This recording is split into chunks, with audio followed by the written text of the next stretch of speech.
नमस्कार दोस्तों, मैं सरोज पांडे। मन की बात छिपाना सीखिए, क्योंकि मन की बात बताने से नुकसान आपका ही होगा। आप कहेंगे ये तो बहुत मामूली बात कर रहे हैं। मामूली बात नहीं है। शायद मेरे जीवन भर का ट्रेनिंग का सबसे बड़ा शिक्षण यही है।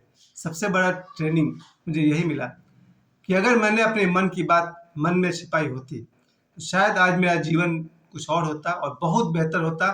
आज जैसा हूँ उससे कई गुना मैं आगे होता। तो आज मैंने अपने इस वीडियो में सोचा कि आप सभी को मैं ये राय दे दूं बिना मांगे कि अपनी खुशियां, अपने मकसद, अपना उद्देश्य छिपाना सीखिए। आपके जीवन में जो कुछ भी शुभ है, आपके जीवन में जो कुछ भी सुंदर है, उसे छिपाना सीखिए। क्योंकि मेरे साथ ये हुआ, कम से कम जीवन में जिस चीज का भी मैंने चर्चा किया बाहर, वो मेरे जीवन से खो गया, डिसअपियर्ड, गायब हो गया। यहाँ तक कि मेरी पत्नी भी गायब हो गई, यानी कि दुनिया से चली गई। और मैंने शायद बहुत जगह, 20 जगह, 50 जगह, 100 जगह मैं अपनी पत्नी की प्रशंसा बहुत करता था। यहाँ तक कि एक शादी के फंक्शन में मैं उनका फोटो बहुत सारा खींच रहा था, अपनी ही पत्नी का मैं फोटो खींच रहा था। और दूसरे कुछ लोग, औरतें देख देख के उनको जलन हो रहा था कि ये आदमी अपने ही बीवी का दीवाना हुआ है, अपनी ही पत्नी का फोटो खींच रहा। न जाने किसकी नजर लगी कि उसके बाद फिर मैं अपनी पत्नी का फोटो नहीं खींच पाया। अब ये तो मैंने बहुत अंधविश्वास वाली भाषा आपसे कह दी कि न जाने किसकी नज़र लगी हमारे संबंध को, कि मैं और मेरी पत्नी हमेशा के लिए बिछड़ गए। लेकिन मैंने उनकी प्रशंसा 50 जगह जरूर की थी। मेरी पत्नी ऐसी है, मेरी पत्नी सुंदर है, मेरी पत्नी, बहुत सारे गुण ही गुण का प्रशंसा करता था, अपने आप को रोक नहीं पाता था। फिर एक दिन उनका चली गई मेरे जीवन से। फिर भी मुझे ये बात समझ में नहीं आई, अपने जीवन के शुभ फलों को और जो कुछ भी आपके जीवन में सुंदरतम है उसे छिपाना भी सीखिए। उसी तरह जीवन में बहुत सारे आध्यात्मिक अनुभव हुए। कई बार मुझे लगा जैसे कि ध्यान बहुत बढ़िया घटित हुआ, समाधि जैसी झलक हुई, शरीर से अलग निकलने जैसा झलक मिला, अपने शरीर से अलग होकर के भी अपने आप को देखा। ध्यान में जब बहुत सारी गहराइयाँ आने लगी, उसकी मैंने खूब खूब चर्चा की कि आज तो मैं ध्यान में अपने आप को देखा, अपने शरीर से बाहर निकल गया, वगैरह वगैरह। उसके बाद फिर दोबारा होना बंद हो गया। यानी जो ध्यान की गहराई वाली अनुभूति थी, फिर मेरे जीवन में दोबारा नहीं हुई। बाद में ओशो ने मुझे बताया भी, विज्ञान भैरव तंत्र में एक सूत्र है जहाँ भगवान शिव माता पार्वती से कहते हैं कि हे देवी, जैसे मुर्गी अपने अंडों को सुरक्षित रखती है, ढक कर रखती है, उसी तरह अपने अनुभूतियों को, अपने फीलिंग को संभाल कर और छिपा कर रखना चाहिए। सोचिए, विज्ञान भैरव तंत्र में भगवान शिव कहते हैं माता पार्वती को कि जैसे मुर्गियां अपने अंडे को छुपाती है, रक्षा करती है, वैसे ही अपने अनुभूतियों का, अपने फीलिंग्स का, अपने वाइब्स का रक्षा करनी चाहिए और गुप्त रखना चाहिए। यही बात को चाणक्य अलग ढंग से कहते हैं कि गोपनीयता ही सफलता का मूल रहस्य है। अगर आप जीवन में सफल होना चाहते हैं तो कुछ बातों को गोपनीय रखना सीखिए। ये कोई मामूली बात नहीं है। चाणक्य ने भी अपने जीवन के अनुभव से ये बात बताई होगी कि आपके जीवन में जो कुछ भी सुंदर लोग हैं, सुंदर अनुभूति है, धन दौलत है, पत्नी है, परिवार है, बच्चे हैं, घर है, मकान है, गाड़ी है, जो कुछ भी है, उसकी चर्चा करना बहुत ही घातक है। ये मुझे अब जाकर दिखाई पड़ने लगा बहुत साफ साफ।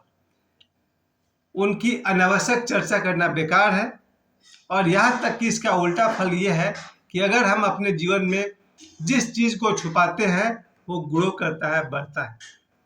अगर हम अपने क्रोध को छुपा लें, वो धीरे धीरे बढ़ता जाएगा। मुझे किसी से नाराजगी है और अगर मैं किसी से उसके बारे में बात नहीं करूं, वो गुस्सा बरकरार रहेगा और बढ़ता जाएगा। लेकिन अगर मुझे किसी से गुस्सा है और मैं जगह जगह बोलते फिरूं कि हमको तो उससे गुस्सा है, हमको तो उससे गुस्सा है, या मैं उससे ही कह दूं कि हमको तुमसे गुस्सा है, 4 दिन बाद देखेंगे गुब्बारे से जैसे हवा निकल जाती है वैसे आपका गुस्सा भी निकल गया। कहेंगे तो ठीक है, सपोर्टिव है, लेकिन ये आदत खतरनाक है। और इसका जस्ट उल्टा है।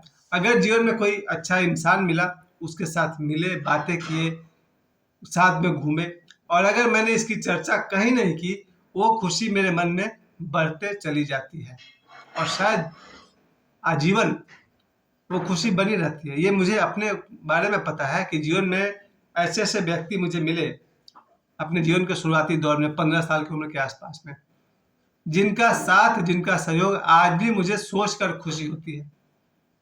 उस ज़माने में जब मैं 15 साल का था, किसी ने मुझे अगर बहुत सारा स्नेह दिया, प्रेम दिया, मित्रता दी और मैंने उसकी चर्चा अगर कहीं नहीं की है, तो उस बात की खुशी मुझे आज तक होती है।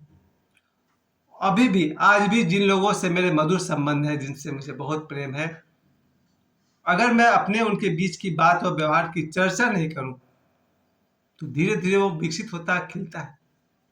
और याद रखिए, धन दौलत कोई किसी को ट्रांसफर करके दे सकता है, खुशी कोई किसी को दे नहीं सकता। अगर मैं खुश हूँ, तो वही खुशी मैं किसी को दे नहीं सकता हूँ। मैं अपने घर का साइकिल उठा के किसी को दे सकता हूँ, लेकिन अपनी खुशी किसी को नहीं दे सकता। ये ट्रांसफर नहीं होता है।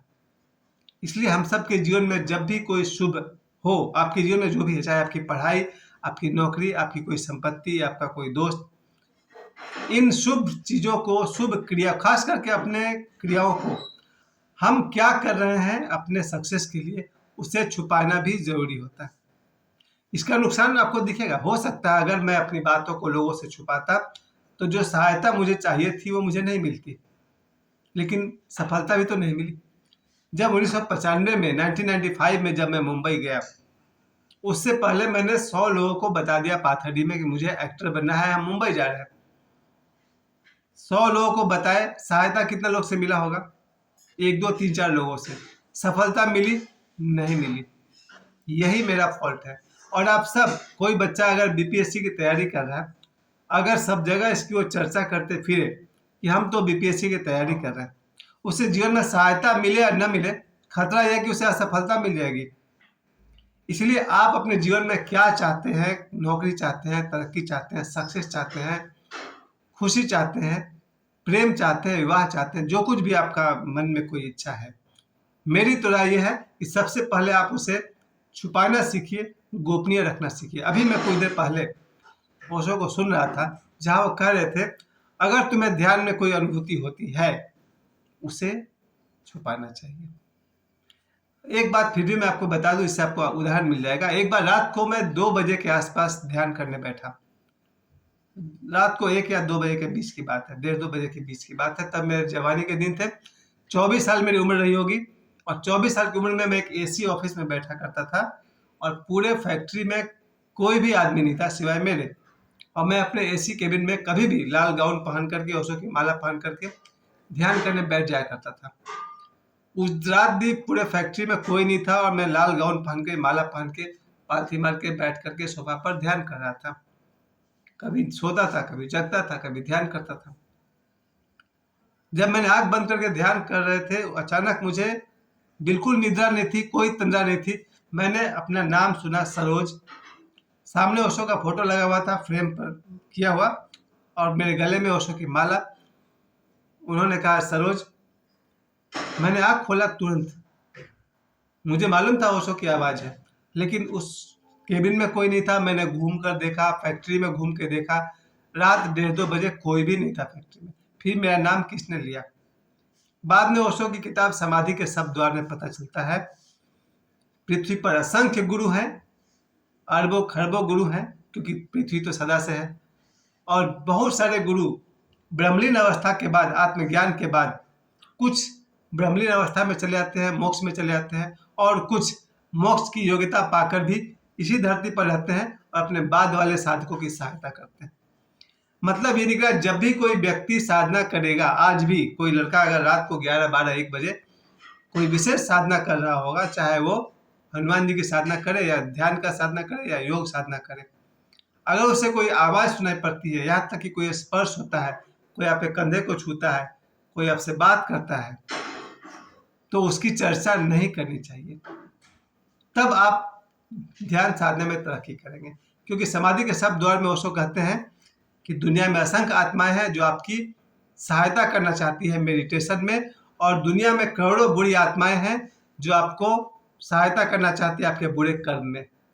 आप गलत काम करेंगे तो भी दुष्ट आत्माएं आपकी सहयोग करेगी, आप अच्छे साधना करेंगे तो भी देव आत्माएं आपकी सहायता करेगी। आज के वीडियो का यही मेरा मकसद था। आपके जीवन में आप चाहे धन कमाना चाहते हैं या सुखी जीवन चाहते हैं या कुछ भी फेम चाहते हैं, कुछ भी, कृपया उसकी चर्चा न करें, अपने किए गए प्रयास की चर्चा न करें और जो भी कुछ सुखद अनुभूति है उसकी चर्चा करके उसे नष्ट मत कीजिए। यानी कि मन की बातों को छुपाना भी सीखिए। मुझे समय देने के लिए आप सभी को बहुत बहुत धन्यवाद। पर मेरे मन में एक बात चल रही है, वो आपको बता दूं, छुपाऊंगा नहीं। मुझे आप सब में से लाखों लोग मुझे सुनते हैं, उसके लिए बहुत बहुत धन्यवाद।